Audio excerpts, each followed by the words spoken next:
Armando Broja duket se ka lënë pas dëmtimin e tij dhe është kthyer në stërvitje me ekipin e Evertonit.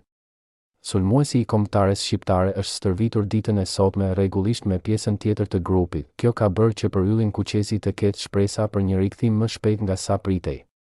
Evertoni do të luajë këtë të shtunë përballë West Hamit dhe David Moyes mund t'i japë minuta shqiptarit, por mbetet e gjitha në dorë të trajnerit nëse do të aktivizojë që tani apo do t'i japë kohë deri në përfundim të ndeshjeve të kombëtarëve.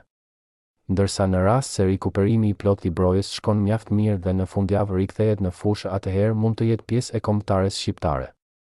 Një fije shprese ekziston për prezencën e 23 vjeçarit të Shqipëria, por mbetet të shihet çfarë do të ndodhë.